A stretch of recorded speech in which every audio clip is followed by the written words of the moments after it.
रतन टाटा 28 दिसंबर 1937 को मुंबई में जन्मे। टाटा समूह के वर्तमान अध्यक्ष, जो भारत की सबसे बड़ी व्यापारिक समूह है, जिसकी स्थापना जमशेदजी टाटा ने की और उनके परिवार की पीढ़ियों ने इसका विस्तार किया और इसे दृढ़ बनाया।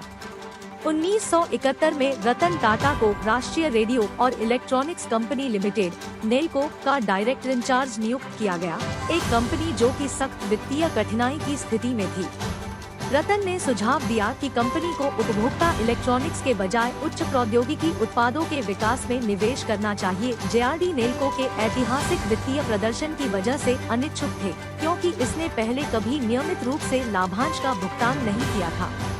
इसके अलावा जब रतन ने कार्यभार संभाला, उपभोक्ता इलेक्ट्रॉनिक्स नेल्को की बाजार में हिस्सेदारी 2% थी और घाटा बिक्री का 40% था। फिर भी जेआरडी ने रतन के सुझाव का अनुसरण किया। 1972 से 1975 तक अंततः नेल्को ने अपनी बाजार में हिस्सेदारी 20% तक बढ़ा ली और अपना घाटा भी पूरा कर लिया। लेकिन 1975 में भारत की प्रधानमंत्री इंदिरा गांधी जी ने आपात स्थिति घोषित कर दी, जिसकी वजह से आर्थिक मंदी आ गई। इसके बाद 1977 में यूनियन की समस्याएं हुई, इसलिए मांग के बढ़ जाने पर भी उत्पादन में सुधार नहीं हो पाया।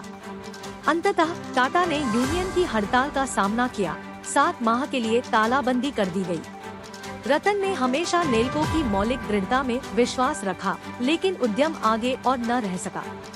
1977 में रतन को एम्प्रेस मिल सौंपा गया। यह टाटा नियंत्रित कपड़ा मिल थी। जब उन्होंने कंपनी का कार्यभार संभाला, यह टाटा समूह की बीमार इकाइयों में से एक थी। रतन ने इसे संभाला और यहाँ तक कि एक लाभांश की घोषणा कर दी।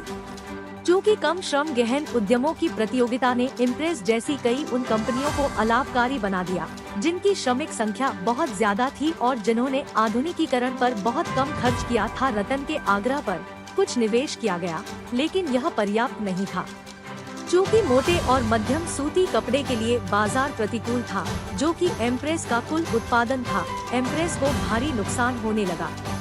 बॉम्बे हाउस, टाटा मुख्यालय, अन्य ग्रुप कंपनियों से फंड को हटाकर ऐसे उपक्रम में लगाने का इच्छुक नहीं था, जिसे लंबे समय तक देखभाल की आवश्यकता हो।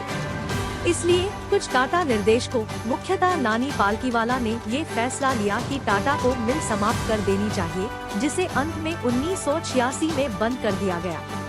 रतन इस फैसले से बेहद निराश थे और बाद में हिंदुस्तान टाइम्स के साथ एक साक्षात्कार में उन्होंने दावा किया कि एम्प्रेस को मिल जारी रखने के लिए सिर्फ 50 लाख रुपए की जरूरत थी।